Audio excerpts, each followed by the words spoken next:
Assalamualaikum warahmatullahi wabarakatuh. Ya, pagi ini kita bertemu kembali dalam acara Muardiwai bersama para dokter yang nanti akan berbagi ilmu, berbagi pengalaman, dan juga memberikan pengetahuan yang banyak untuk kita semuanya. Hari ini topik yang akan kita angkat adalah bahaya penyakit hipertiroid ya, bila tidak segera kita ketahui. Di sini akan kita hadirkan seorang pakar, Dr. Eva, spesialis penyakit dalam, konsultan endokrin metabolik diabetes, Vinasim. Kepada Dr. Eva, monggo dok, sapa dulu sahabat Muardiwai. Ya, oke, terima kasih Dr. Amel. Assalamualaikum warahmatullahi wabarakatuh. Semangat pagi, sahabat Muardi. Terima kasih atas waktunya dok. Kayaknya pagi-pagi gini, kayaknya kita ngobrolnya tentunya nggak bikin ngantuk ya. Iya. Karena ini sahabat Muardi. Abis ini dok ya, abis sarapan gitu ya. Iya betul, ini yang pada kerja juga biar ini tambah semangat ya. Benar tentunya. Dok. Oke.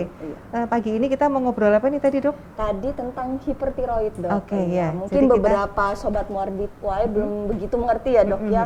Pengertiannya, kemudian apa gejalanya, ada hiper, ada hipo, apa itu, seperti itu. Dan Kemudian mungkin juga belum bahayanya tahu dok. nih. Iya dok. Ya, dan juga mungkin belum tahu nih tiroid itu organ apa ya. Iya, benar. Kita ngobrol sebentar kali ya. Jadi saya Dr. Eva dari bagian penyakit dalam divisi endokrin metabolik. Jadi di sini kita mau bicara dengan Dr. Amel, nanti ngobrol dan juga nanti beberapa diskusi di chat yang nanti akan kita bahas diskusinya dari sahabat Muardiwai. Jadi kita mau bicara tentang tiroid itu apa? Tiroid ini satu organ kita Dr. Amel yang letaknya itu ada di leher. Ya, baik laki-laki perempuan ya di leher ya dok sama. ya. Cuman tentunya kalau pada laki-laki letaknya mungkin agak sedikit berbeda karena berhubungan pada laki-laki itu ada jakun ya dok, yang tentunya lokasi tiroidnya tentunya lebih di bawah ya, bergeser. Nah sedangkan pada wanita lokasinya juga sama di bagian leher depan yang seperti kupu-kupu dok. Jadi logonya makanya kalau tiroid itu seperti kupu-kupu karena memang sepasang. Ada yang kanan dan kiri yang ada penyambungnya gitu ya, betul sekali, persis seperti kupu-kupu. Dan di belakangnya ada organ juga dok yang kecil namanya paratiroid. Jadi organ tiroid ini punya sahabat dekat yang namanya paratiroid yang letaknya ada di belakang dan juga lokasinya sangat kecil, tersembunyi, dan ada 4 yang juga sangat penting untuk kita. Dan organ tiroid ini meskipun dia kecil dibandingkan organ yang lain dok, maksudnya jantung kan besar kemudian hati juga besar ya dok, tetapi kecil-kecil dia cabai rawit dok. Kenapa kita bilang cabai rawit? Karena tiroid ini dia ternyata juga sangat berperan penting pada metabolisme tubuh dan organ-organ vital kita. Jadi salah satunya juga jantung. Jadi ketika tiroid ini kan dia salah satu organ endokrin. Jadi endokrin itu adalah organ yang fungsinya salah satunya adalah menghasilkan hormon. Hormonnya namanya hormon tiroksin namanya dok. Nah hormon ini berperan penting juga untuk organ jantung, salah satunya untuk mengatur kelistrikan dari jantung, kemudian juga berperan juga untuk metabolisme kita, misalnya karbohidrat, kemudian protein, lemak, butuh juga ini. Zat gizi itu sangat penting sekali dok. Kemudian tiroid ini juga atau hormon tiroksin ini berperan penting dok terkait juga untuk pertumbuhan kita. Makanya tiroid ini pada beberapa kasus bila terjadi masalah kita bisa lihat ada beberapa saudara kita mungkin atau teman-teman kita yang ukurannya lebih pendek atau kita sebut mungkin kerdil ya dok, kreatin, salah satunya adalah penyebabnya adalah hormon tiroid ini, dan juga mungkin juga growth hormone yang ada di atas atau di otak. Gitu ya, dok, ya? Ya, kalau kelebihan itu kebalikannya. Jadi posturnya lebih besar yang kita sebut sebagai gigantisme dok atau akromegali. Nah, tiroid ini apa? Kita coba lihat di sini ya dok. Saya ada sedikit slide yang nanti bisa kita menyambung untuk nanti bahan kita diskusi nanti. Jadi tiroid ini, oke, sebentar saya maximize dulu. Apakah sudah kelihatan ya? Sudah ya? Sudah terlihat? Ya, oke. Jadi tiroid ini dok, satu keluhan yang berkaitan dengan hormon tiroid ini ada 2. Jadi bisa lebih, bisa kurang. Kalau lebih namanya hipertiroid secara fungsional hormonnya, kalau kurang namanya hipotiroid. Jadi pada kondisi yang normal harusnya ini homeostasis, itu namanya eutiroid. Imbang gitu ya, imbang ya dok. Maksudnya kebutuhan hormon tiroksin, konversinya termasuk bahan bakunya semuanya seimbang dalam jumlah sesuai dengan kebutuhan. Sehingga timbangannya ibaratnya ini seimbang atau normal ya. Tetapi pada kondisi yang patologis ini bisa jomplang. Jomplang itu satu sisi mungkin dia turun, satu sisi akan meningkat. Sehingga akan terjadi namanya hipertiroid dan hipotiroid. Kemudian peranan yodium. Jadi yodium ini penting, Dok. Yodium ini sebagai salah satu bahan baku yang juga berperan penting pada pembentukan hormon tiroid. Sehingga apa? Ketika pada kondisi terutama lokasi geografis, jadi beberapa masyarakat kita yang tinggal di lereng gunung, kemudian di pesisir pantai di mana kadar yodiumnya rendah karena ibaratnya kalau hujan itu kan mengandung juga yodium di tanah yang diserap oleh tanah, tapi adanya satu kondisi dataran yang berbeda sehingga dari dataran tinggi mesti air akan turun ke bawah. Sehingga pada kondisi lembah ini biasanya justru akan kehilangan atau karena semuanya kadar yodium akan turun ke dataran yang lebih rendah lagi. Sehingga banyak terjadi defisiensi yodium yang menyebabkan terjadi kreatin atau kerdil. Di daerah Semarang pada tahun 1976 itu ada satu namanya Desa Sengi yang juga itu menjadi satu komplek yang penduduknya hampir 70% itu adalah kerdil. Jadi orang tuanya maupun anak-anaknya kerdil karena memang ternyata di tanahnya itu sama sekali tidak mengandung yodium ketika diteliti. Sampai akhirnya makanan-makanan yang ditanam di sana jadi rendah yodium semuanya juga, Dok. Ya, Dok, ya? Sayuran yang ditanam, kemudian juga termasuk padi, hewan yang makan makanan otomatis, itu ya, Dok, ya. Jadi itu yang menyebabkan salah satunya terjadi sampai gangguan pertumbuhan menjadi ukurannya lebih kecil dan juga terjadi gangguan fungsinya baik hiper maupun hipotiroid. Kemudian hipertiroid ini kasusnya cukup banyak, Dok, sebenarnya. Jadi seperti fenomena gunung es. Jadi kesannya mungkin datanya karena tidak terrekap dengan secara data kita kurang begitu terekap dengan baik sehingga kesannya angkanya mungkin sedikit, tidak begitu banyak. Ya. Tapi itu menggaung di bawah dasar lautnya ibaratnya itu sebenarnya kasusnya sangat besar. Yang ini menjadi problem yang ternyata juga salah satunya stunting program pemerintah ini juga yang menjadi perhatian penting terutama pada anak-anak. Jangan sampai anak-anak kita kekurangan yodium, hormon tiroidnya juga terganggu atau anak-anak yang lahir dari ibu yang mengalami gangguan tiroid. Ini yang menjadi problem sehingga menyebabkan risiko terjadinya kekerdilan atau gangguan pertumbuhan pada anak-anak. Datanya sudah ada di Riskesdas, Dok, hampir 0,4% penduduk kita itu adalah mengalami gangguan tiroid, usianya adalah di atas 15 tahun. Nah ini yang menyebabkan di mana menjadi PR kita dan 0,4 ini selalu bertambah ya. Jadi 0,4 ini tidak real data, tetapi tadi fenomena gunung es yang kita PR-nya ini harus menggali lagi daerah mana saudara-saudara kita ini yang mungkin yang belum terjangkau yang ternyata juga membutuhkan perhatian khusus terkait mungkin suplementasi yodium yang menyebabkan generasinya menjadi generasi yang mungkin terjadi gangguan karena akibat hormon tiroidnya yang terganggu. Akhirnya kok saat kita bahas stunting ternyata multifaktor juga sampai ke yodium juga ya, Dok? Iya, jadi itu salah satunya adalah itu dan tadi banyak beberapa yang lahir dari ibu yang mengalami gangguan tiroid yang mungkin ketika hamil tidak terdeteksi dan tidak mendapatkan perawatan yang optimal sehingga menyebabkan juga terjadi gangguan pertumbuhan pada saat janin yang dikandungnya itu. Jadi ini yang menjadi juga kehati-hatian kita kenapa tiroid itu menjadi perhatian yang khusus yang juga sahabat Muardi ini harus betul-betul bisa untuk mendeteksi sendiri. Nah, cara mendeteksinya sebenarnya gampang, Dok. Jadi cukup modalnya hanya cermin. Kita menghadap ke cermin, kemudian melihat dari leher kita. Salah satunya kan kalau perempuan ya, terutama kan sering bercermin ya, Dok, untuk dandan dan sebagainya. Salah satunya adalah sahabat Muardi harus melihat. Salah satunya adalah di tempat leher itu bisa dilihat. Apakah kira-kira kita melihat ada satu benjolan yang timbul di leher bagian depan kita, yang ketika memang itu timbul, tentunya Anda harus melakukan pemeriksaan dengan tangan, cukup dengan 3 jari ditempelkan di benjolan tersebut, kemudian kita mencoba untuk menelan. Ketika kita menelan kok itu mengikuti gerakan saat kita menelan, berarti itu adalah pembesarannya adalah dari kelenjar tiroid kita. Sehingga ketika terjadi ada satu pembesaran dari kelenjar tiroid kita, tentunya Anda harus konsultasi kepada dokter ahli penyakit dalam atau endokrin yang tentunya untuk melacak apakah ini gangguannya adalah hanya anatomi struktural saja, ataukah mungkin gangguan fungsional juga, atau mungkin hanya salah satu. Jadi kadang-kadang itu mungkin hanya pembesaran. Dia bisa jinak. Semua benjolan itu kan kita sebut sebagai tumor ya dok. Iya. Jadi tumor itu ada dua, bisa bentuknya adalah jinak, bisa juga bentuknya adalah ganas. Sedangkan kalau gangguan fungsional mungkin nggak ada benjolannya, tetapi pasiennya nanti ada tanda-tandanya. Jadi kalau hipertiroid itu lebih ke arah istilahnya simpatis yang berlebihan. Jadi pasiennya mungkin akan gampang capek, gugup, kemudian tangannya juga ya basah ya, tangannya akan basah, terutama di telapak tangan dan kaki. Kemudian sering gemetar atau tremor. Jadi kalau megang gelas atau benda apapun di tangan selalu kadang resiko jatuh dan juga bergetar. Kemudian juga sering mengeluhkan jantung atau dadanya kok kesannya kok iramanya menjadi tidak teratur dan juga lebih cepat. Itu juga harus hati-hati penanda hipertiroid.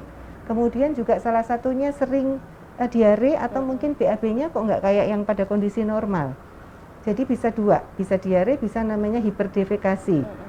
Kalau diare itu kan cair ya dok, cair sampai mungkin lebih dari 4 kali. Kalau hiperdefekasi mungkin konsistensinya masih normal, tetapi sering. Yang normal mungkin hanya 1-2 kali sehari.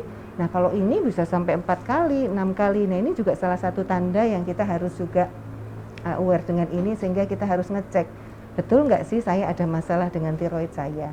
Kemudian juga makan yang banyak, tapi kok berat badannya cenderung turun. Nah ya, ini juga hati-hati karena hiperkatabolisme yang menyebabkan akhirnya apa? Makanan yang dimakan ini energinya kepake terus sehingga tidak menjadi gemuk. Kenapa? Karena justru malah berat badannya turun. Kemudian yang lain lagi juga pada kondisi tertentu, kehamilan terutama, ini juga harus hati-hati. Kalau kok harusnya ini kan kalau orang hamil kan tentunya berat badan mestinya naik ya dok. Iya. Dengan makan yang banyak, bayinya juga otomatis menyebabkan perut semakin besar. Kalau lingkar lengannya itu kurang dari 7 cm, dianggap bahwa mungkin malnutrisi, tetapi juga harus perlu dipertimbangkan ketika 24 minggu harus dicek hormon tiroidnya karena harus waspada juga. Ini gangguan tiroid pada kehamilan. Nah ini yang juga harus hati-hati. Nah itu tadi ada yang sudah tahu tapi ada yang belum ya. Autoimun itu adalah di mana ada mekanisme tubuh kita ketika ada satu alergen atau ibaratnya itu musuh yang masuk ke dalam tubuh kita. Mestinya pasukan yang baik atau antibodi di dalam tubuh kita itu mengenal bahwa ini musuh harus dilawan. Tetapi pada kondisi autoimun di mana ini terjadi konslet, sistem pengenalan antigen antibodinya ini konslet, sehingga apa? Justru lawannya menjadi kawan, malah ini jadi itu. Teman atau malah kebalikannya. Iya betul sekali dok, itu yang disebut autoimun. Dan salah satunya autoimun ini juga bisa terjadi di organ namanya tiroid atau kelenjar endokrin kita. Sehingga apa? Salah satunya sampai terjadi tandanya matanya menonjol dok, atau eksoptalmus, jadi bola matanya cenderung lebih menonjol ke depan. Jika dibandingkan dengan orang-orang lainnya dok, ya tampak lebih. Terus dia lebih tahan nggak berkedip dibandingkan kita yang normal. Kalau kita kan kalau dihitung mungkin 1 detik kita akan berkedip, karena berkedip itu kan mekanisme fisiologis yang diberikan oleh Tuhan bahwa ini untuk membuang namanya kotoran yang ada di mata. Tetapi pada hipertiroid yang grave, yang dia tadi autoimun, ini dia betah nggak kedip sampai berapa menit karena apa? Terjadi penonjolan tadi.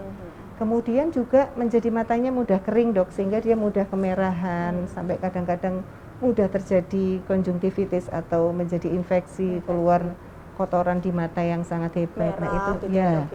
Kemudian ada benjolan juga dok kalau grave. Jadi selain mata yang menonjol, kemudian diikuti mungkin kemerahan, kemudian ada sekret atau kotoran yang keluar.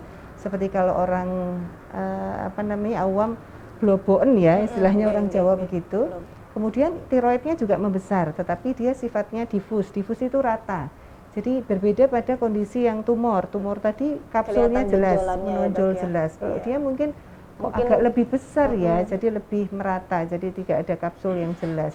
Kemudian yang ketiga adalah tandanya salah satunya terjadi tadi hipertiroid, tanda-tanda hipertiroid atau tirotoksikosis yang sudah kita sampaikan tadi. Tandanya mudah capek, berdebar-debar, keringat banyak, tangannya basah, dan juga diare dan sebagainya. Nah itu pada pasien yang kita sebut sebagai grave disease, yang dia biasanya dua-duanya dok, ada benjolan, tapi juga hormonnya terganggu. Sehingga ini sering terjadi pada kondisi hipertiroid yang autoimun terutama adalah Graves disease. Nah, yang hipotiroid dok, itu juga ada yang autoimun bentuknya, namanya Hashimoto. Ya, jadi ada benjolan, tapi tanda-tandanya tadi gampang, ya tadi lawannya sulit berkeringat, sering konstipasi, kemudian kok mudah mengantuk, capek dan sebagainya. Yang itu terjadi karena Hashimoto, karena autoimun juga, yang biasanya tentunya tipikalnya orangnya berbeda. Jadi biasanya orangnya cenderung gemuk. Jadi kalau orangnya gemuk, dia lambat dan pretibial udem, kakinya biasanya sering bengkak. Jadi kakinya akan bengkak. Dan ini juga sering terjadi hipotiroid itu pada beberapa pasien yang mungkin awalnya dia hipertiroid, ada benjolan, kemudian disarankan karena beberapa pertimbangan dilakukan tindakan operasi atau pengangkatan tiroidnya, sehingga tiroid diangkat semua, sehingga yang menghasilkan hormon tiroid sudah tidak ada, sehingga terjadi kondisi yang namanya hipotiroid yang permanen atau seumur hidup, yang tentunya butuh obat-obatan suplementasi hormon tiroid seumur hidupnya. Jadi hipotiroid bisa terjadi pada berbagai sebab, bisa karena autoimun, bisa karena pos dilakukan tindakan pengangkatan tiroidnya, atau bisa juga karena infeksi dan trauma dan sebagainya, dok. Dokter, ini di Instagram sudah ada beberapa pertanyaan. Yang pertama dari Evi Bunda Raka. Ini sama sih dok, lebih kepada perbedaan hipertiroid dan hipotiroid. Penyebabnya beda nggak dok? Mungkin tadi kita belum begitu mendetailkan penyebab dari keduanya ini dok. Oke. Ya, jadi untuk perbedaan hipertiroid dan hipotiroid ya dok. Jadi hipertiroid tadi penyebab yang utama paling tinggi adalah penyebabnya karena autoimun tadi dok. Yang penyebabnya paling tinggi autoimun biasanya terjadi pada wanita usia muda. Kenapa pada wanita usia muda? Karena wanita ini itu yang hiper ya dok ya? Yang hiper wanita usia muda, karena kita punya wanita itu kan punya hormon namanya estrogen sama progesteron. Jadi kita itu diberikan dua hormon ini, yang keduanya ini ternyata juga berpotensi menyebabkan pada kondisi yang masih aktif atau produktif ini menyebabkan terjadi tadi, salah satunya adalah autoimun. Yang autoimun ini tentunya ada satu faktor genetik yang berperan selain faktor hormonan dan juga faktor lingkungan ya dok. Jadi yang pertama autoimun, yang kedua adalah hipertiroid ini bisa terjadi pada kondisi di mana terjadi infeksi.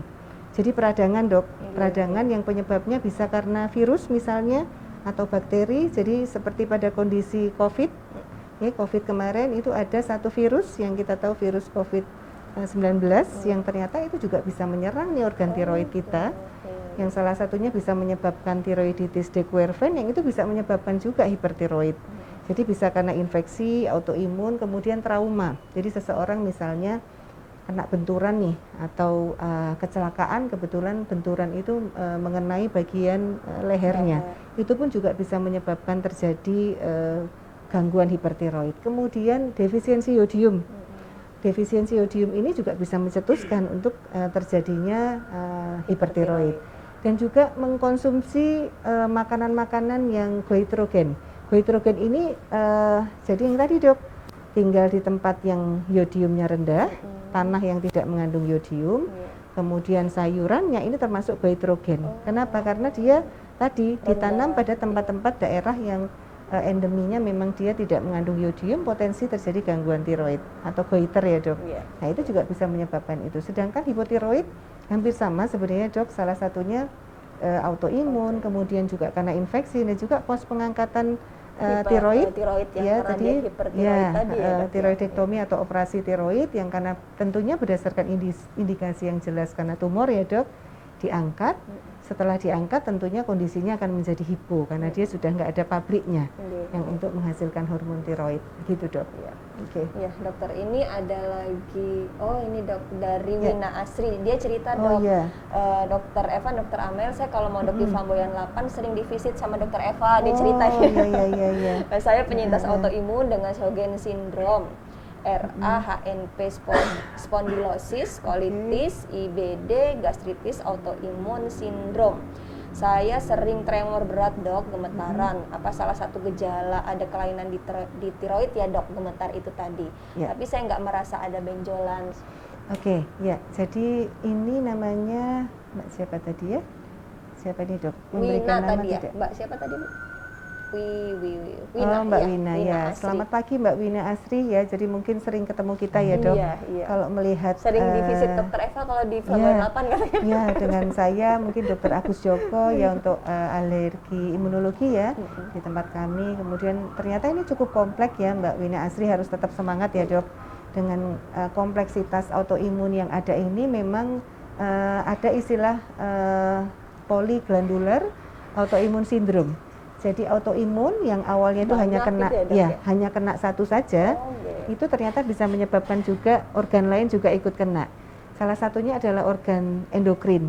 Jadi Sjögren syndrome, kemudian colitis, kemudian pada kondisi imunitas yang sangat rendah atau tidak stabil, autoimunnya ini ternyata juga beberapa kasus bisa menyebabkan dok gangguan tiroid atau terjadi hipertiroidisme. Nah tentunya bisa juga nih nanti kalau kontrol kapan, juga kontrol ke penyakit dalam endokrin, nanti bisa kami coba screening, kami scoring terkait namanya indeks Wen untuk menentukan apakah masuk scoringnya sebagai hipertiroid dengan tanda-tanda yang sudah saya jelaskan tadi. Ketika memang kita dapat, nanti lanjutannya adalah pemeriksaan hormonnya, yaitu hormonnya TSHS dan juga free T4-nya yang kita akan nanti cek. di hormonnya tinggi atau bagaimana? Kalau hipertiroid TSHS-nya akan rendah dok, tersupresi, sedangkan kebalikannya free T4-nya justru akan tinggi. Karena ini yang hipertiroid primer. Primer itu berarti masalahnya memang di tiroidnya.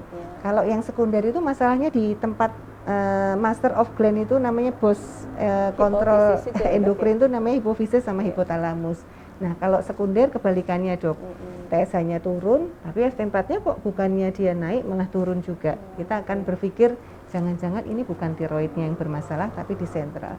Jadi Mbak Wina mungkin bisa nanti kapan kontrol silahkan ke poliendokrin di Rumah Sakit Muardi untuk coba nanti ketemu saya, ketemu kami endokrin untuk bisa coba kita scoring lagi dan juga kita lakukan pemeriksaan lanjutannya ke arah hipertiroid. Semangat selalu ya Mbak Wina Asri. Udah ini dok, sudah sempat cek katanya. Ini lanjutannya tadi nih masih Mbak Wina. Saya sudah dilakukan cek FT3 dan 4, hasilnya FT3-nya terjadi peningkatan dan FT4-nya rendah, sangat rendah. Akhir-akhir ini sering buang air besar kecil-kecil hitam. Kalau fesesnya masuk di air berubah jadi hitam.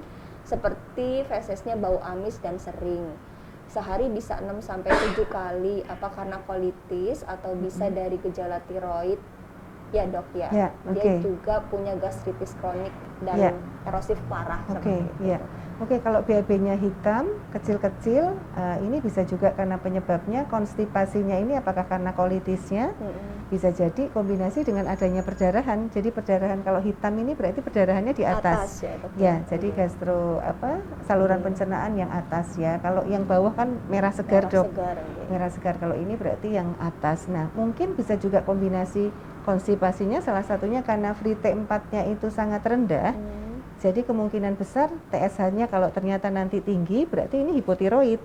Nah, jadi kebalikannya bukan hipertiroid. Nah, hipotiroid tentunya pengobatannya akan berbeda. Jadi obatnya tentunya akan berbeda karena kalau hipertiroid mungkin pilihannya ada beberapa yang mendapatkan PTU, propiltiourasil, ada yang mungkin metimazol atau tirosol. Kalau yang hipotiroid adalah levothyroxine dok, itu bisa Euthyrox dan sebagainya ya. Sehingga silakan Mbak Wina nanti ketemu saya boleh kapan, silakan hari Selasa atau Jumat, sehingga nanti coba kita observasi kembali bersama dengan mungkin bagian gastro, hepato dan juga alermun ya. Nanti kita akan rawat atau coba kita lakukan perawatan lanjutannya ya. Baik, itu ya Mbak Wina. Ini ada pertanyaan lagi dok dari Marsha Alana. Pagi dokter, dok apakah kanker tiroid itu selalu berawal dari hipertiroid? Ya jadi belum tentu karena tadi kalau dia gangguan anatomi struktural saja karena faktor genetik dia dominan itu biasanya timbulnya bisa jadi hanya salah satu, hanya tumor atau mungkin sampai ke arah satu yang ganas atau cancer, tetapi tanpa gangguan fungsional hormon. Jadi hormonnya masih berlangsung seperti normal, tetapi dia ada satu proses abnormal atau terjadi satu agresif dari hipertrofi dari satu sel folikel tiroidnya yang menyebabkan degenerasinya ke arah jinak atau ganas tadi. Tetapi secara fisiologis atau fungsional hormonnya dia masih bekerja dengan baik. Jadi ada yang tipikal begitu, ada juga yang dua-duanya bermasalah. Jadi sudah memang cancer, tetapi ternyata fungsi hormonnya juga sudah terganggu. Nah, pada kondisi yang dua-duanya itu terjadi, biasanya untuk tindakan lanjutan kalau memang karena cancer kan harus kita angkat. Nah, kalau terbukti ini memang kita curiga ke arah ganas dan harus dilakukan tindakan operasi, hormon ini harus kita normalkan dulu. Nggak boleh pada kondisi yang sedang tidak stabil dilakukan tindakan operasi. Kenapa? Karena potensi akan terjadi yang namanya krisis tiroid atau kegawatan yang bisa menyebabkan kematian yang tiba-tiba pada kondisi saat dioperasi. Sehingga dipastikan betul fungsi hormonnya ini harus baik, terutama free T4-nya. Free T4-nya ini harus normal, kecuali pada kondisi sampai sejauh ini dan secara teoritis tidak ada yang namanya tindakan operasi tiroid itu yang emergensi. Kecuali kalau ada trauma yang hebat yang menyebabkan sampai adanya satu kondisi ruptur, nah itu lain lagi ya.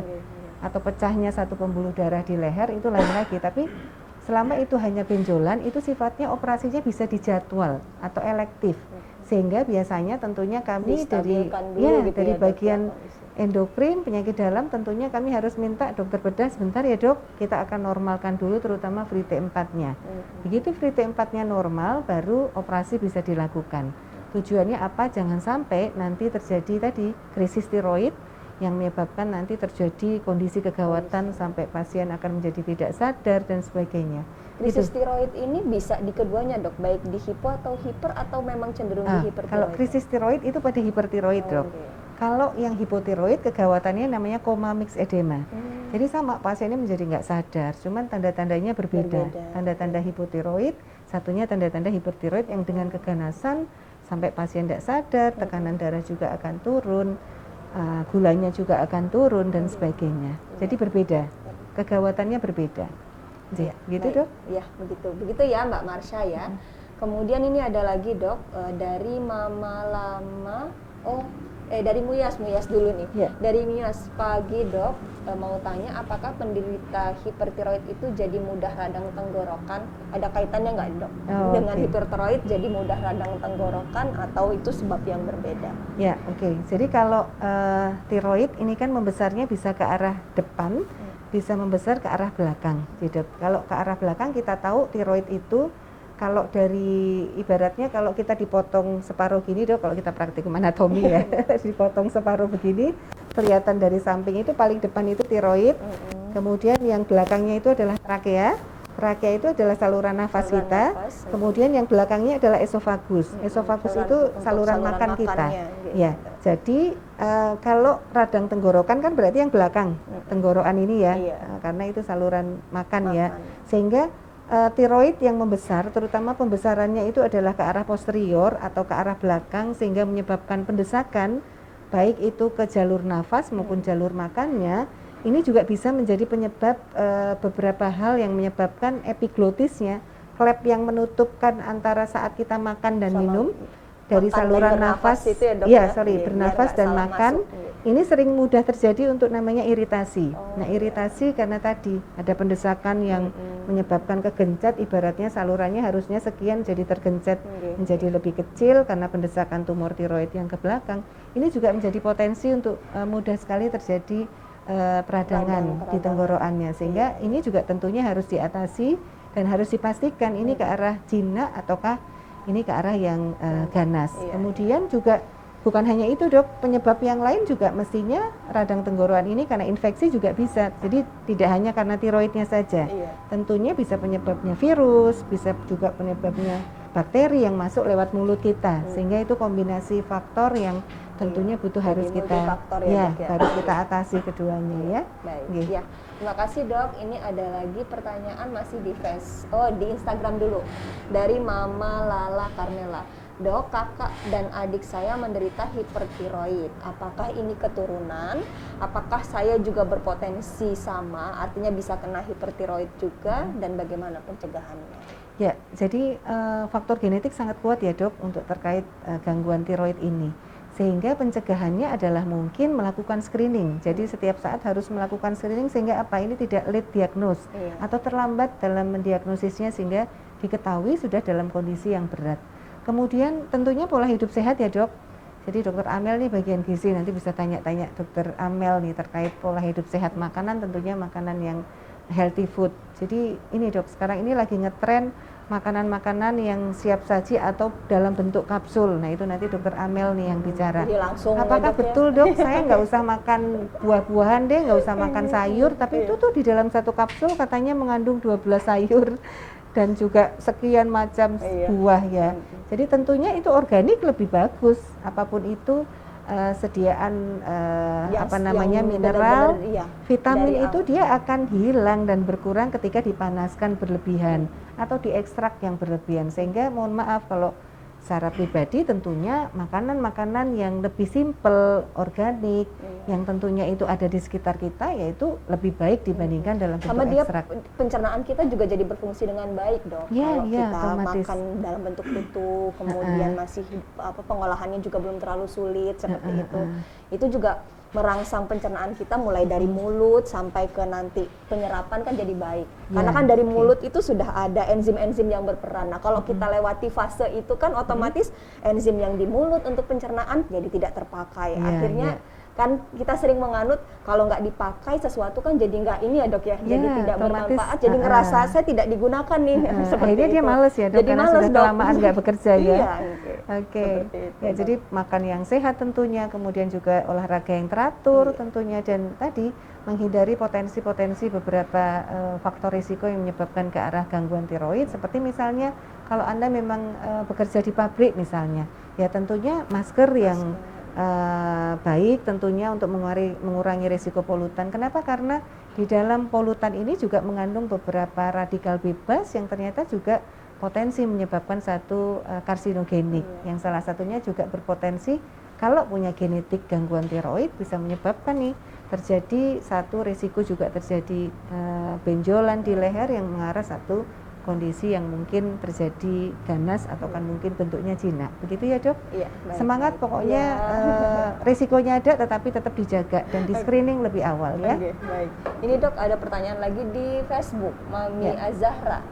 Mami Azahra, selamat pagi dok, saya mau nanya, saya terkena tiroid sudah 3 tahun ini, sudah berobat selama setahun, kemarin kata dokter sudah sembuh, tidak perlu kontrol lagi, berhenti selama setahun nggak berobat, setelah 1 tahun kemarin, setelah nggak berobat tumbuh lagi, maksudnya ada keluhan lagi, maksudnya seperti itu. Nggak berobat setelah 1 tahun nggak berobat bisa tumbuh lagi ya? Artinya mungkin ada keluhan lagi seperti itu. Sekarang saya berobat sudah 1 tahun ini, yang ingin saya tanyakan, apakah saya masih bisa hamil lagi? Karena saya ingin hamil lagi dok, apakah obat-obatan yang dikonsumsi seperti tirozol, propanolol, amlodipin, MP, apa pengaruh ke menstruasi juga? Karena saya mensnya cuma 2 hari dan hanya sedikit. Jadi ini pasiennya ceritanya sudah pernah terdiagnosis hipertiroid gitu dok, kemudian dinyatakan sembuh, 1 tahun tidak mengonsumsi obat, kemudian ternyata setelah 1 tahun itu muncul lagi gejalanya. Nah, sudah 1 tahun ini dia berobat dengan obat-obatan yang tadi disebutkan, tirozol, propanolol dan seterusnya. Nah dia mau program hamil, apakah masih bisa ya dok ya dengan efek-efek obat itu? Apakah masih bisa? Karena menurutnya mensnya saat ini hanya 2 hari seperti itu. Gitu. Oke, ya.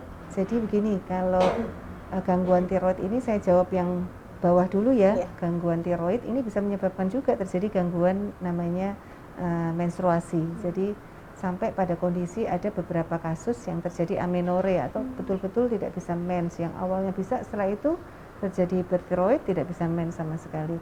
Kenapa ini bisa timbul? Karena tadi salah satunya juga hormon tiroid ini juga salah satunya juga berkaitan dengan namanya hormon gonadotrop yang lain. Salah satunya gonadotrop ini adalah berperan pada FSH-LH yang juga mengatur hormon estrogen dan progesteron terutama pada wanita.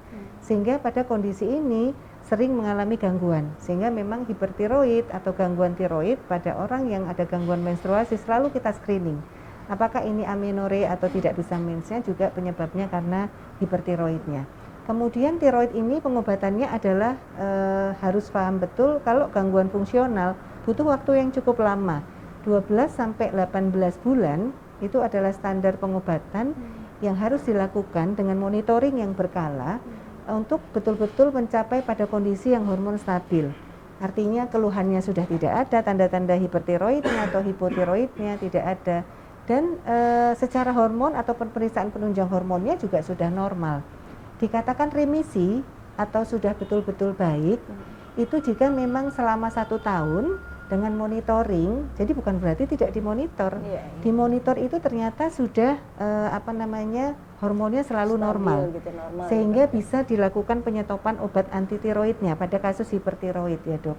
Nah tentunya kalau itu pada kasus-kasus yang autoimun tiroid, yang grave disease tadi, yang ada penonjolan mata, kemudian ada tanda-tanda hipertiroid dengan tirotoksikosis yang gemetar dan sebagainya, ada benjolan, itu ada pemeriksaan yang namanya TRAB, ya, jadi tiroglobulin antibody, yang akan kami lakukan pemeriksaan. Kalau itu hasilnya normal, berarti ini pasien bisa betul-betul lepas obatnya. Artinya betul-betul dia sudah mencapai fase remisi, atau saat ini kondisi yang stabil atau sembuh, yang tidak memerlukan pengobatan obat anti tiroid lagi. Tetapi kita harus ingat bahwa tiroid ini bisa artinya kembali flare lagi. Dengan tadi faktor pencetusnya banyak, stresor, kemudian juga makanan, polutan dan sebagainya yang juga menyebabkan terjadi flare kembali atau timbul lagi gangguan tiroidnya. Nah, kalau memang pada kondisi yang sudah remisi, artinya betul-betul terpantau setiap mungkin kalau sudah stabil kan 2 bulan atau 3 bulan dicek hormonnya normal terus, ya memang tidak perlu pengobatan. Pada kondisi inilah kondisi yang aman untuk memprogram satu kehamilan. Kenapa kalau ingin hamil harus dalam kondisi yang remisi, stabil?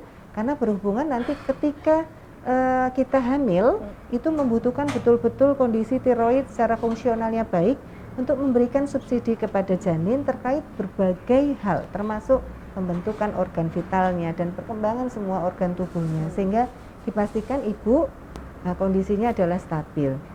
Nah, bagaimana kalau misalnya dok, saya sudah terlanjur hamil, tapi saya masih hipertiroid, ya nggak apa-apa, tetapi tentunya harus butuh pengawasan yang ketat dari penyakit dalam endokrin dan juga dari dokter kandungan yang tentunya lebih berbeda dengan pada kondisi kehamilan yang biasa atau normal, sehingga butuh obat-obatan yang rutin, obat-obatannya yang harus terpantau, kemudian fungsi hormon juga harus ketat dipantau.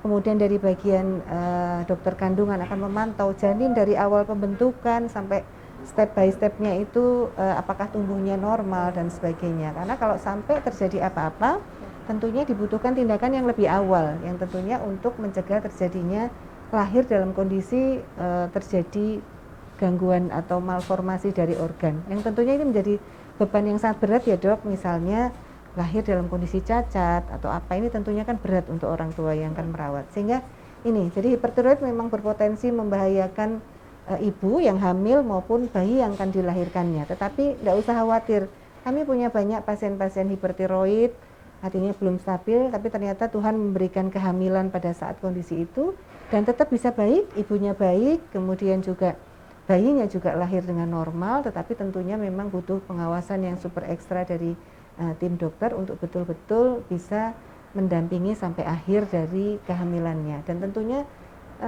kami sarankan tidak dipantau di vaskes yang primer atau hanya dengan mohon maaf bidan mungkin atau apa, karena ini tentunya butuh keilmuan yang berbeda dan kompetensi yang lebih tinggi yang tentunya untuk kehamilan dengan risiko tinggi seperti ini. Kemudian obat-obatan yang dikonsumsi, tirosol itu obat anti tiroid, propanolol itu biasa diberikan kalau memang ada masalah dengan gangguan irama dengan jantung, amlodipin ini untuk obat tensinya ya, sehingga kalau memang ini akan dilakukan program kehamilan, menurut saya tidak ada masalah. Ya justru memang ini harus tetap dikonsumsi selama memang ada indikasinya ya dok. Dan tetap optimis ya, tetap optimis untuk memprogram kehamilannya. Yang jelas dipastikan memang sebaiknya dalam kondisi yang stabil hormonnya.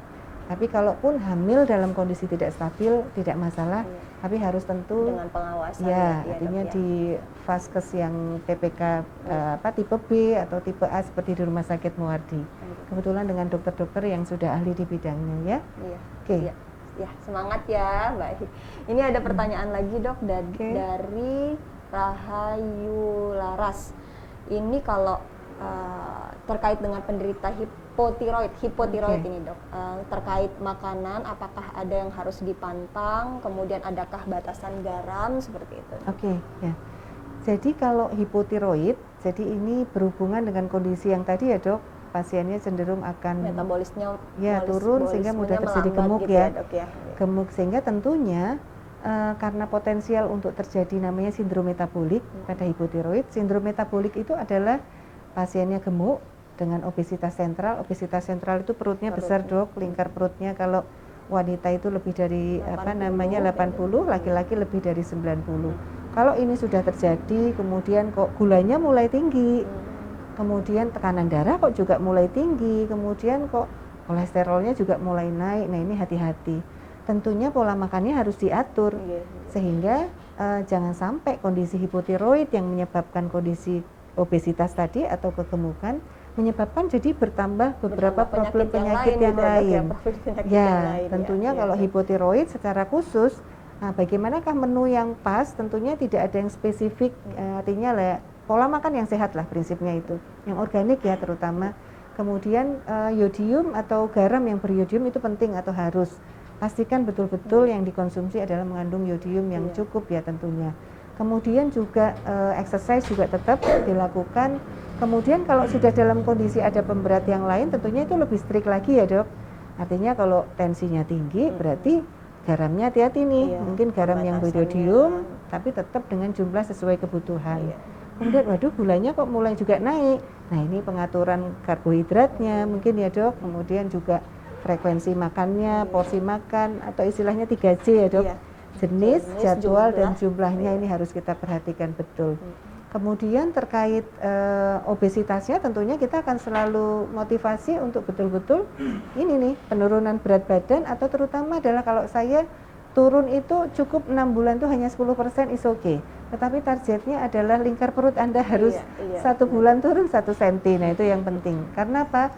Lingkar perut yang naik 1 cm ini akan menaikkan risiko terjadi penyakit jantung, kemudian pembuluh darah yang juga berpotensi menyebabkan satu risiko kematian yang mendadak. Sehingga yang target utama adalah justru lingkar perut, bukan berat badan. Sehingga pilih exercise yang sekarang banyak ya Dok di YouTube yang fokus kepada otot-otot perut ya, mengecilkan perut, yang itu bisa Anda lakukan di rumah, tidak harus dengan alat bantu yang mahal. Jadi tetap semangat, tetap pola hidup sehat dengan nutrisi yang baik, tercukupi exercise atau olahraga 2 hari sekali, dan tentunya obat-obatan ini harus lanjut. Hipotiroid itu pengobatannya harus seumur hidup kalau yang memang sudah pernah diangkat tiroidnya, seluruh tiroidnya diangkat, sehingga sudah tidak ada pabriknya tadi yang saya sampaikan, sehingga obatnya nggak boleh telat. Karena kalau obatnya telat, nah risiko hipotiroidnya menjadi berat, mudah sekali Dok untuk bisa gemuk, makannya sedikit. Saya memang pernah punya pasien Dok, pasien itu hipotiroid, kemudian obesitas seperti itu. Dia pengen jangan sampai naik, kemudian juga lingkar perutnya tidak semakin bertambah. Waktu itu juga dikonsulkan dari dokter endokrin seperti itu. Memang effortnya lebih beda Dok dibanding mereka yang tidak hipotiroid, artinya turunnya lambat sekali Dok, pasien ini lambat sekali seperti beda itu. sama yang nggak ada kondisi hipotiroid ya Dok. Beda sekali, turunnya sangat lambat, dan memang untungnya pasien ini sabar gitu seperti itu, sabar ngikutin ngikutin programnya programnya seperti alhamdulillah sekarang sudah tercapai beratnya begitu, dan sudah ke kontrol juga ke dokter endokrin, memang sudah baik gitu Dok, sedang beliau hipotiroid ini kondisinya udah stabil lah, bisa dibilang seperti itu. Cuma ya itu pengalaman saya memang beda sekali, lambat sekali ininya proses penurunannya ya. Dan memang lingkar pinggang yang memang selalu kami perhatikan, benar kata Dokter Eva, karena belum tentu dengan menu yang sama lingkar pinggang atau lingkar perut ini bisa turun kalau nanti gaya hidup, olahraganya juga tidak dipilihkan dengan olahraga yang tepat juga. Ya, betul sekali. Kadang-kadang merasa dia sudah Dok, saya kan udah treadmill nih, sudah setengah jam misalnya ini. Oh iya, itu jenis exercise yang untuk membakar kalori atau mengeluarkan kalori lebih.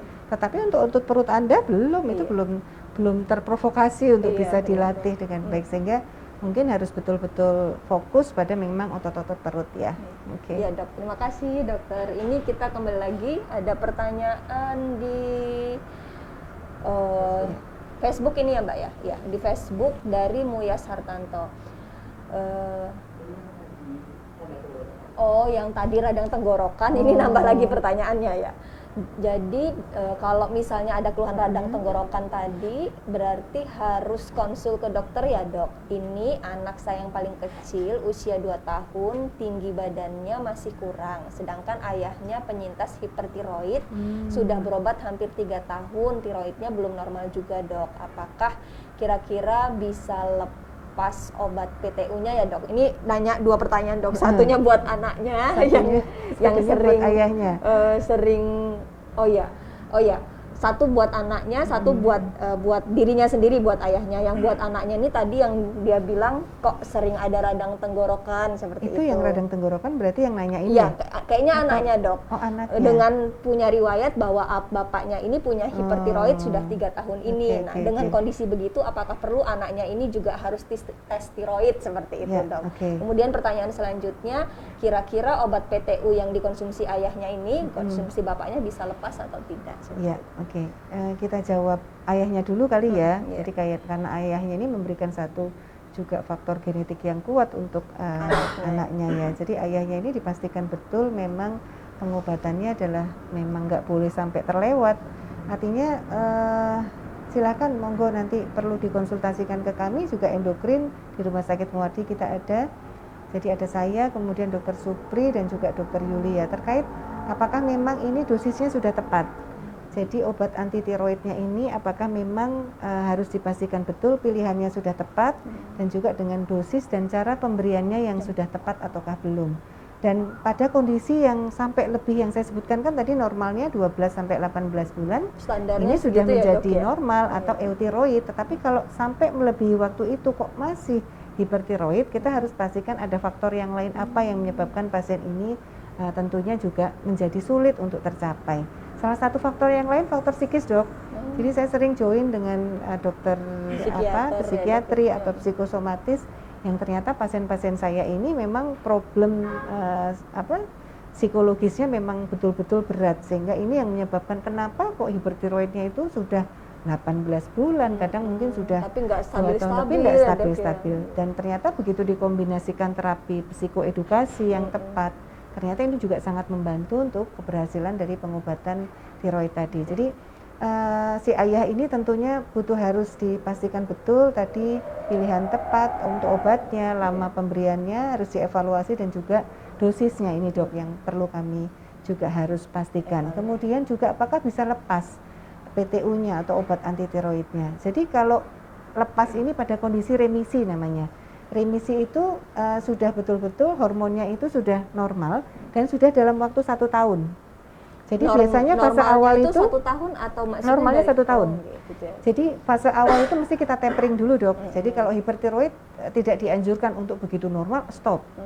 Nanti dicek mesti akan TSH-nya turun, FT4-nya naik lagi. Jadi kami tidak menyarankan untuk penyetopan obat anti tiroid itu secara tiba-tiba. Sebaiknya tetap ditapering dengan dosis, kadang-kadang pasien minum hanya sampai pada 5 hari sekali minumnya, kadang setelah itu seminggu sekali, sampai betul-betul kita ikutin normalnya selama 1 tahun, TRAB-nya kalau pada grave disease atau tiroglobulin antibodinya ini normal, berarti kita bisa nih melepas betul-betul obat anti tiroidnya atau PTU-nya tadi dilepas.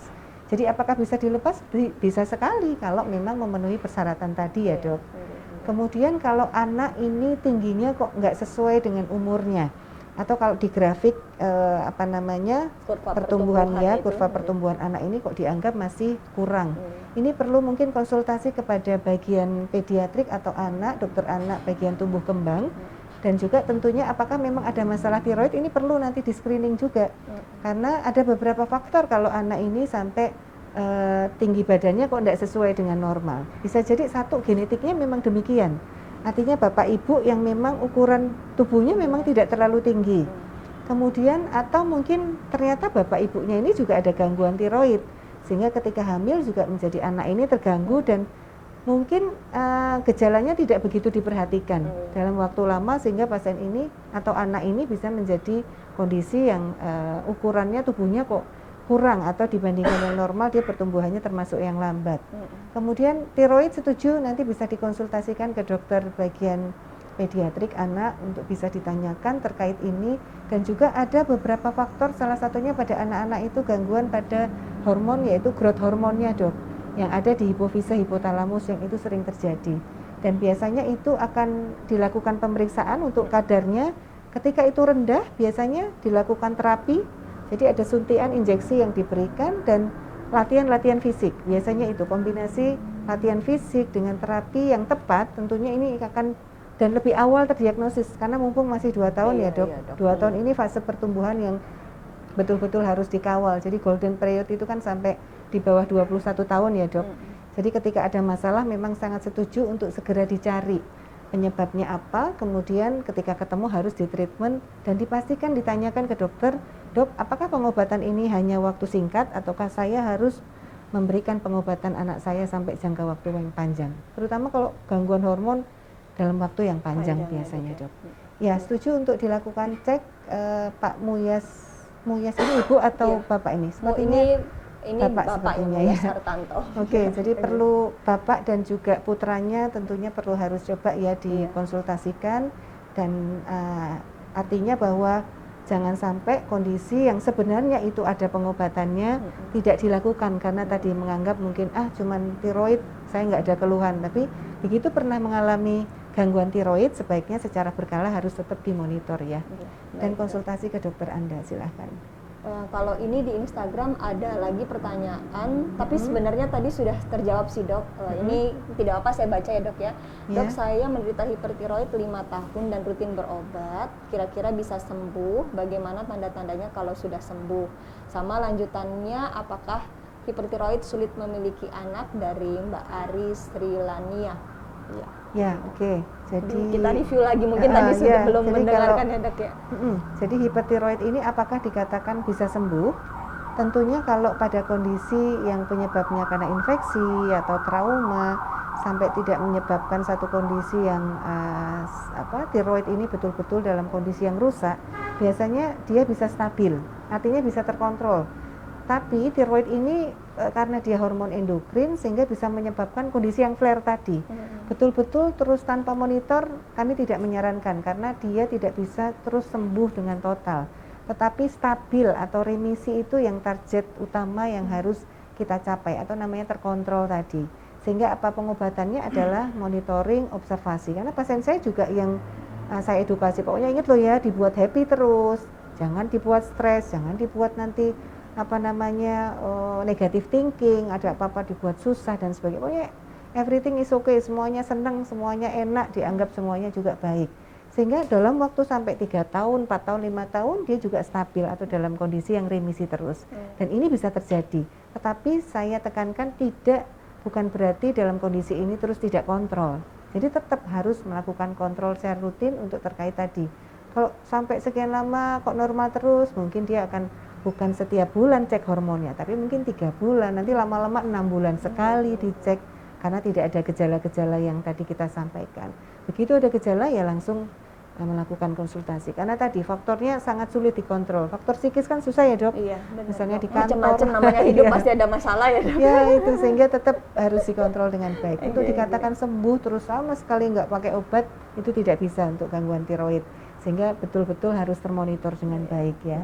Kemudian tanda-tanda sembuhnya ya mestinya atau terkontrol, ini dikatakan terkontrol kalau tadi tanda-tandanya hipertiroid sudah nggak ada, artinya sudah seperti pada kondisi yang normal ya. Kemudian apakah bisa punya anak? Banyak kasus kita juga punya baby akhirnya punya anak dengan baik, anaknya juga ada yang 4, 5 dan sebagainya, tetapi memang disarankan hipertiroid ini sudah dalam kondisi yang stabil baru melakukan program untuk punya anak ya. Karena berhubungan tadi meminimalkan risiko-risiko yang menyebabkan nanti kecacatan atau gangguan retardasi mental dan kematian pada saat kehamilan baik ibu maupun janinnya ketika pada kondisi hipertiroid atau yang tidak stabil. Gitu ya dok? Ya, tetap semangat Mbak Aris Srilania. Jadi banyak yang ternyata juga kalau Tuhan berkehendak ternyata juga bisa tetap hamil. Banyak pasien-pasien dokter ya dok yang sudah punya keturunan. Iya. Baik dok, ini Mbak Wina Asri ini kayaknya pertanyaannya ini setia nih dok, selalu bertanya lanjutan. Ini kalau Mbak Wina lanjutannya dok, jadi Mbak Wina ini ada riwayat hipertensi, asma dan bronkitis. Apakah itu juga akhirnya memacu gangguan tiroid? Karena hipertensi jadi mengurangi asupan garam. Jadi Mbak Wina ini punya hipertensi, asma, kemudian bronkitis. Itu ada kaitannya nggak dok memicu gangguan tiroid? Di satu sisi karena hipertensi dia juga mengurangi asupan garam seperti itu dok. Oh ya, oke. Mbak Wina ini mungkin tentunya butuh harus dicari juga terkait apakah memang masuk dalam kriteria lupus atau sistemik lupus erythematosus yang mungkin nanti kalau kontrol bisa kita konsultasi ya dengan Dr. Agus Joko atau mungkin Dr. Arif Nuruddin terkait karena ini sangat kompleks ya, autoimunnya sangat banyak sehingga dipastikan dalam kondisi yang sistemik lupus erythematosus atau autoimun yang sifatnya itu hampir banyak organ yang terlibat, terjadi gangguan di otak itu bisa terjadi. Jadi namanya encephalitis lupus atau itu brain effect karena lupus atau sistemik lupus erythematosus yang berefek terhadap otak itu bisa terjadi dan bisa dengan derajat ringan, sedang maupun dengan derajat yang berat. Nah, tentunya mungkin kalau sudah mulai ada kok saya susah banget ya dok mengingat, saya kok susah banget yang namanya saya misalnya menghafalkan, itu juga perlu harus dicari. Kenapa? Karena pada kondisi autoimun ini sering terjadi dan itu penanda-penanda yang ringan. Misalnya sering lupa naruh atau memorinya kok mulai berkurang atau misalnya dok saya itu misalnya nanti mengingat yang baru saja terjadi masih ingat tapi yang kemarin-kemarin saya sama sekali sudah lupa. Nah, itu hati-hati. Jadi ada satu proses gangguan vaskuler yang bisa terjadi yang letaknya adalah di sentral atau di otak itu bisa terjadi. Tentunya nanti bisa dikonsultasikan ya Mbak Wina. Kemudian terkait kok ngurangi garam karena hipertensi, apakah bisa menjadi gangguan tiroid? Kalau pada kasus kekurangan iodin tadi dok ya. Kalau pada kondisi yang artinya mengkonsumsi garam sesuai kebutuhan, sepertinya kok tidak ya Mbak Wina. Tapi justru gangguan tiroid pada Mbak Wina ini lebih ke arah autoimun tadi, yang dia bisa nyinggung ke organ-organ yang lain. Tentunya dipastikan penggunaan obat-obatan imunosupresan untuk autoimun ini betul-betul pilihannya sudah sesuai rekomendasi dokter Mbak Wina dari dokter alergi imunologi maupun dari mungkin dari dokter reumatologi yang tentunya agar membuat autoimun ini tidak menyebabkan tadi kerusakan atau menyebabkan yang lain ikut ngambek. Jadi ngambek berjamaah. Jadi ngambek berjamaah ini yang kita harus antisipasi ya Mbak Wina ya. Pokoknya tetap optimis deh Mbak Wina. Jadi ada asma, bronkitis ini juga sama itu. Jadi atopi yang penyebabnya karena autoimun yang biasanya bisa menyertai pada kasus seperti Mbak Wina ini. Jadi tetap selalu ini Mbak dibuat happy aja lah, dibuat senang dan pengobatannya harus lanjut dan ingat nanti selalu harus bisa kontrol sesuai jadwal dan obat-obatannya jangan sampai terlewat. Gangguan tiroidnya, nah itu sambil kita screening nanti, artinya sepertinya gangguan tiroidnya juga tidak berat, jadi nanti bisa kita kontrol dengan baik dan tadi pokoknya tetaplah melakukan konsultasi dan selalu sampaikan keluhan Anda kepada dokter ya. Oke, dok. Ini nggak kerasa loh dok, tinggal 5 menit lagi. Sudah. Ya, yang bertanya juga banyak terima kasih. Ini mungkin ada pertanyaan penutup kali ya dok ya. Ini satu pertanyaan sebelum kita tutup dari Umi Arharafa. Baik pagi dok, dokter anak saya 2 tahun didiagnosa gangguan tiroid karena pertumbuhan yang lambat, termasuk gigi dan suaranya serak. Apakah bisa sembuh anak saya dok? Bagaimana pengobatannya? Ya, oke. Jadi untuk pediatrik ini ada dokter Anang dok. Dokter Anang di Rumah Sakit Muardi itu adalah dokter khusus pediatrik yang khusus endokrin seperti saya bagian dewasa. Untuk pediatrik adalah dokter Anang di Rumah Sakit Muardi ada. Jadi Anda bisa konsultasi Bu Umi Arharafa, bisa konsultasi kepada beliau. Artinya apakah ada perbedaan antara anak dan dewasa? Tentunya perbedaannya adalah pada dosisnya tentunya. Pada anak dosis dan monitoringnya tentunya akan berbeda dan pengawasannya pada anak-anak lebih kompleks. Iya, dok, karena masih masa pertumbuhan, iya, betul sekali juga, dok. Ya, kalau dok, kita kan dewasa saya sudah nggak ngurusin dia tumbuh atau enggak karena sudah mentok ya. Jadi kalau tingginya kita sekian ya sekian, nggak bisa dirubah. Tetapi kalau pada anak-anak justru ini adalah fase-fase emas yang tentunya harus dikawal betul sehingga kedepannya ini dengan bertambahnya usia dia akan bertambah secara normal meskipun dengan gangguan tiroid atau ada masalah dengan organ endokrinnya. Nah ini penting sekali. Dan apakah bisa sembuh dok? Jadi sama seperti pada dewasa dikatakan bisa remisi atau terkontrol dengan baik. Sehingga pada kondisi remisi atau sudah terkontrol ini tentunya dia akan, yang lain pun akan berkembang sesuai pada umurnya. Tetapi kalau dia bermasalah tentunya akan mengganggu, salah satunya di aspek termasuk jantungnya si anak ini, kemudian pertumbuhannya dan sebagainya. Kemudian bagaimana pengobatannya tadi sudah kita sampaikan ya, tidak ada perbedaan dengan dewasa yang sudah saya jelaskan, cuman perbedaannya adalah pilihan dan juga mungkin dosisnya yang tentunya akan berbeda dan monitoringnya serta efek-efek terhadap organ yang lain tadi. Gitu Nggih.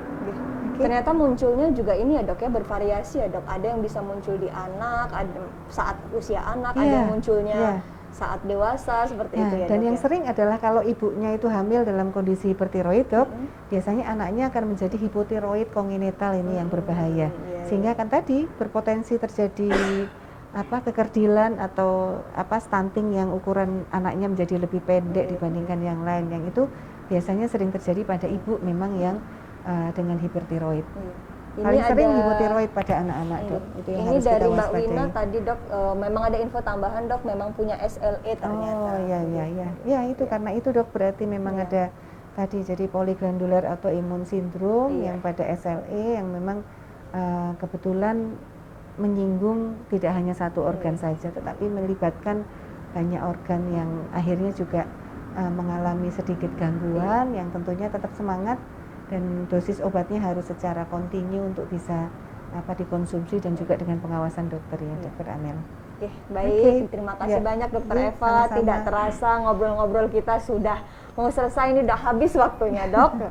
Buat teman-teman yang belum menyaksikan, Sobat Muardi yang belum menyaksikan acara kita pada siang hari ini, boleh melihat kembali hasil rekaman live streaming hari ini. Bisa dilihat di mana dokter? Di live streaming hari ini bisa dilihat kembali di Facebook dan juga YouTube RSUD Dr. Muardi. Iya, jangan lupa untuk like, follow, dan subscribe serta share akun media sosial kita RSUD Dr. Muardi. Iya, terima kasih banyak ya dok. Sebelum kita tutup, mungkin closing statement dulu dari dokter Eva untuk teman-teman, untuk Sobat Muardi tentang hipertiroid dan hipotiroid kali ini. Semoga sahabat Muardi selalu sehat semua, ya tetap semangat dan produktif, tetapi ingat bahwa kita harus selalu sadari atau harus bisa melakukan pengecekan secara mandiri terkait satu organ kita yang penting juga yang namanya tiroid, dan lakukan konsultasi yang segera ketika memang Anda menemukan ada satu problem atau masalah, dan jangan sampai untuk putus asa atau menjadi kalau saya tiroid itu berarti saya cepat mati, enggak, karena memang ada obatnya dan Anda harus tetap semangat dan tentunya bisa terus produktif dan bisa menjadi orang yang sukses tentunya seperti hanya orang normal yang lain ya. Oke. Baik, terima kasih dokter Eva. Kita akhiri. Selamat pagi. Assalamualaikum warahmatullahi wabarakatuh. Waalaikumsalam warahmatullahi wabarakatuh.